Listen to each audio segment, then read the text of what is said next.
एक दिन शाम का समय, प्रदोष का दिन, प्रदोष काल, भगवान देवाधिदेव महादेव माँ जगतजननी पार्वती जी के साथ में भ्रमण पर। देखिए, अगर प्रदोष का व्रत नहीं कर सकते, प्रदोष के दिन आप व्रत नहीं कर सकते, मान लो आपसे भूखा नहीं रहा जाए, प्रदोष का व्रत नहीं कर सकते, प्रदोष के दिन आप भूखे नहीं रह सकते, मंदिर भी नहीं जा सकते, दिया भी नहीं लगा सकते, तो शिव महापुराण की कथा कहती है कि प्रदोष के दिन, प्रदोष काल में अपने ही दरवाजे के पास देवाधिदेव महादेव का स्मरण कर लक्ष्मी की वृद्धि के, कार्य सिद्धि के, संपदा को प्राप्त करने के लिए आप अपने ही दरवाजे के पास में एक दीप लगा सकते हैं। कौन से दिन? प्रदोष। उससे 1000 गुना शिवलिंग में बल की प्राप्ति होती है।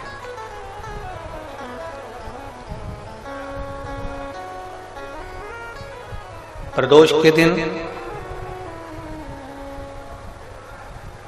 यदि आपको कहीं से शमी पत्र मिल जाए, प्रदोष के दिन यदि कहीं से आपको शमी पत्र मिल जाए और प्रदोष काल में, प्रदोष का जो समय होता है, शाम का जो समय होता है प्रदोष काल, 4 प्रदोष 5 प्रदोष आप कर देखिएगा कि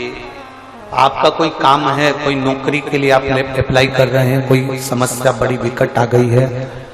कोई तकलीफ, बड़ा गला पकड़ रहा है बेटा,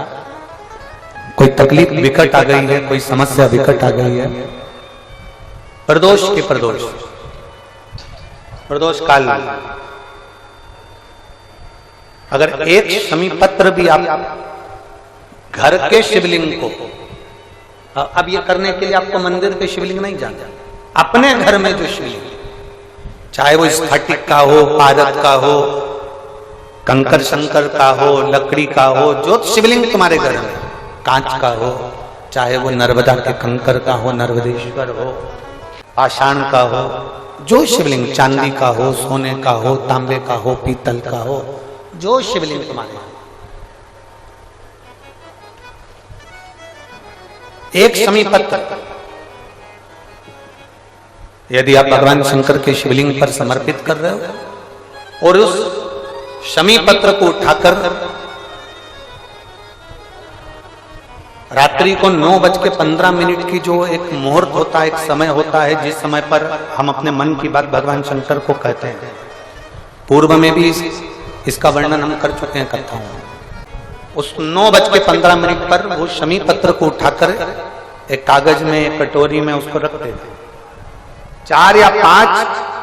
प्रदोष के उस शमी पत्र को अपने पास में रखिए और जिस कार्य के लिए जा रहे हो उसको जेब में ऊपर के भाग में उसको रखकर लेकर जाइए, आपका वो कार्य सफल होकर ही रहेगा, वो रुक नहीं सकता। शमी पत्र में इतना बल होता है, प्रदोष का जो शमी पत्र होता है वो बड़ा बलवान होता है, बड़ा एक पत्र है। 2 चीजें बड़ा स्मरण में रखिएगा, एक बैसाख महीने में मट्टी के पात्र का जल, जब बैसाख का महीना आए ना, जितने यहां बैठे और जितने आस्था चैनल पर सुन रहे हो, जितने फेसबुक यूट्यूब पर कथा श्रवण करना, जितने मोबाइलों पर देख रहे हैं, प्रयास करना, बैसाख के महीने में मिट्टी के पात्र में जो रात्रि भर जल रखा हो, मिट्टी के पात्र में, अगर आपके पास में घड़ा हो, हंडा हो, नी हो, तो दिया हो, दीपक हो, कुल्लड़ हो, कोई भी तुम्हारे पास में जो मिट्टी का पात्र, उसमें जल भरना। वो जल बैसाख के महीने की किसी भी सोमवार के दिन, किसी भी सोमवार के दिन, बैसाख महीने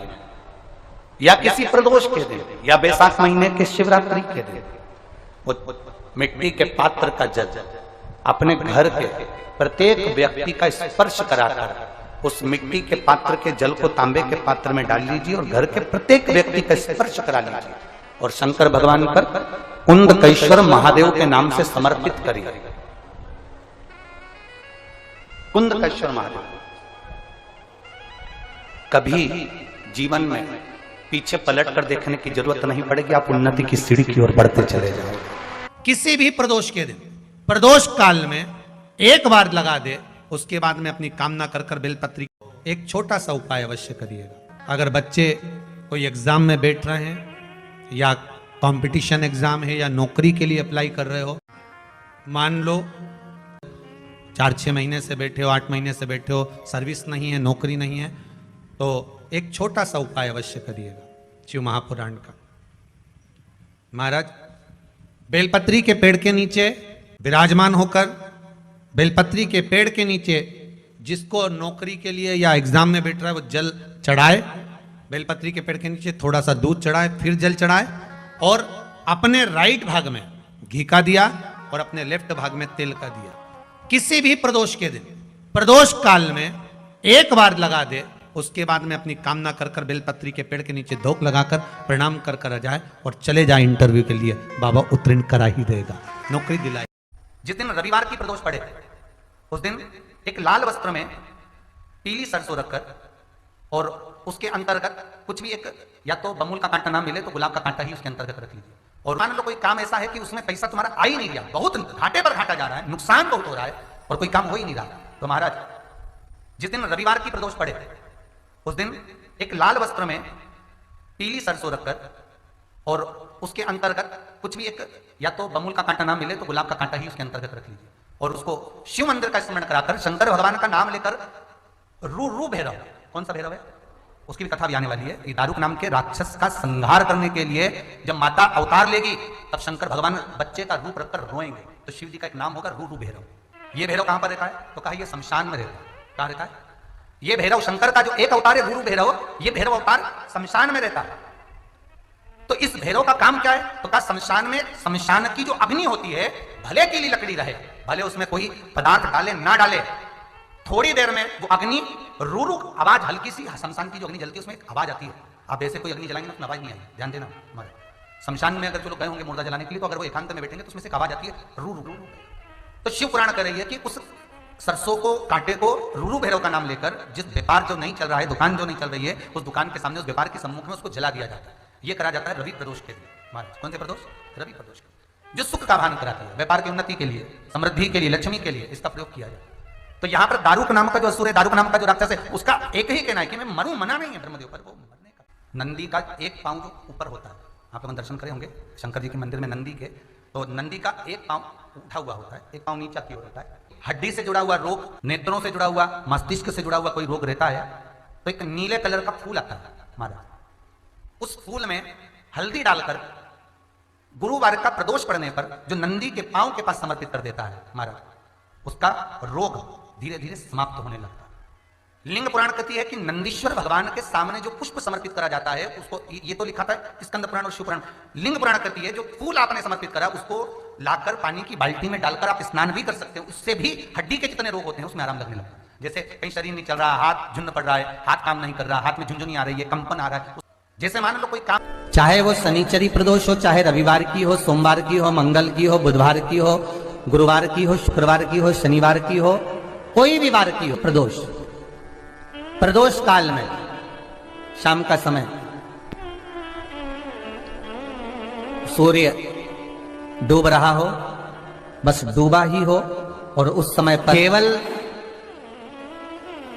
3 दिन ऐसे रहेंगे, 3 बार ऐसे रहेंगे, 3 तिथियां ऐसी रहेंगी, 3 समय ऐसा रहेगा जिस समय पर तेरे द्वारा निर्मित शूल को भी शिव धारण करेगा और जगत का कल्याण करेगा। 3 दिन, 3 तिथियां, 3 बार, 3 नक्षत्र, 3 घड़ी, 3 पल,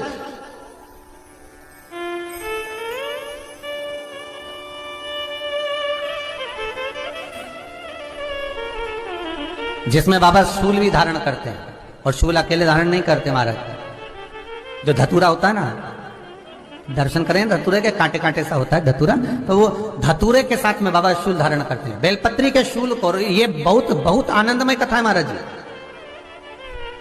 जिसके जीवन में हमेशा कांटे ही मिले हैं। बेटी बड़ी हुई तो घर में मायके में दुख देखा, और मायके से गई ससुराल में तो ससुराल में दुख देखा, ससुराल में भी दुख देखने के बाद में भी पति को बहुत कुछ काम खुलवाया, बहुत धंधे खुलवाए, नौकरी लगवाई, पर वो पति बार बार छोड़ कर आ गया, बार बार तकलीफ भोग रहा है, बार बार कष्ट भोग रहा है। फिर थोड़े दिन काम करता है, थोड़े दिन छूट जाता है, फिर व्यापार में बढ़ता है, फिर छूट जाता है, फिर कोई दुकान खुल गई, थोड़े दिन अच्छी चली, फिर वापस वहीं घर पर आकर बैठ गया, अर्थात उसके जीवन में वो शूलता चल रही है।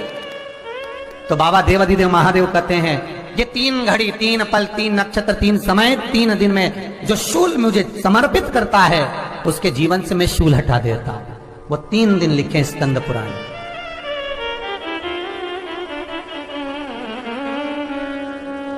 महाराज ध्यान से सुनना भाई, जो अपनी जिंदगी से बहुत तंग आ गए हो, परेशान हो गए हो, कष्टमय जीवन जी रहे हो, बहुत दुखी हो गए हो, उनके लिए ये स्कंद पुराण का चरित्र फिर मिले ना मिले, आप प्रेम से सुन लो। आओ,